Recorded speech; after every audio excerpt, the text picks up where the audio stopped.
Hello guys, ngayon tuturuan ko kayo ng mga family chords na pwede sa halos lahat ng kanta. Pero depende yan sa genre. Ang ituturo ko ngayon is yung mga ballad ng mga kanta gaya nito. Okay, dito tayo magsimula sa strumming. Ganito po yung strumming natin guys. Hatiin natin sa tatlong hakbang para madali maunawaan guys.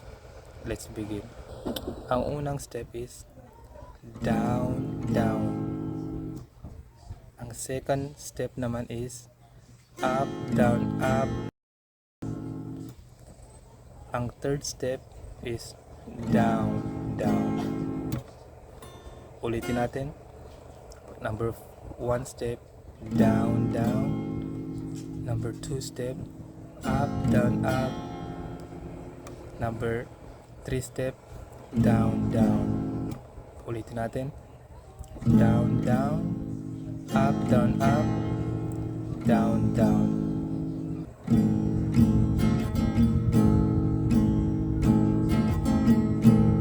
Okay. Ang first chords natin is C. Ganito po yung C guys. Ito po yung mga frets. Ito po yung mga number of strings. 1, 2, 3, 4, 5, 6. Let's begin. Dito sa first fret, pinutin natin yung number 2 string. Dito sa second fret, pinutin natin yung number 4 string. Dito naman sa third fret, pinutin natin yung number 5 string. Kanya po guys ang letter C. Bali ang strumming niya is ganun din. Down, down, up, down, up, down, down. Bali. Okay. Ang sunod dyan is doon tayo sa G. Ganito po yung G guys. Dito sa third fret, pinutin natin yung number 1 at saka number 2. Dito sa baba. Yan. Number 1 at saka number 2. At ito yung kamay natin, pinutin natin sa number 6 string. At ito naman sa second fret, pinutin natin ang number 5 string. Yan. Number 1, 2, number 6, tsaka number 5. Then ang sunod dyan guys is sa A minor tayo. Ganito po yung A minor. Sa first fret, number 2. Sa second fret, ang 3 at saka 4. 3 at saka 4. Then, strum natin. At saka sa final step natin is dito tayo sa E. Ganito po yung E guys.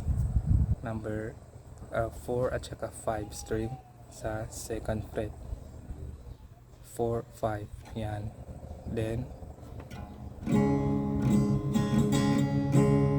okay.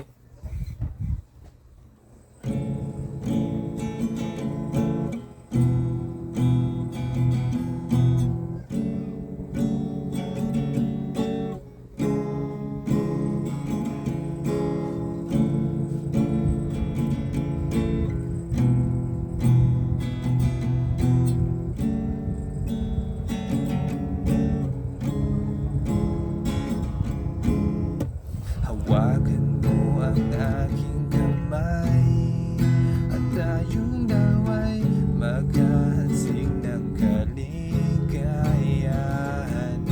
Bitawan mo unang salita, ako ay handa nang tumapak sa lupa. Lagi na lang umuulan, parang walang katapusan, tulad ng paghihirap ko ngayon. Parang walang kubay. Huwag kang mag-alala, sa kabiguan ay di ka nag-isa. Meron kang kapareho, maaari mong makapareha. kaparehong mag-isip. Di ginagawang laro ang pag-ibig.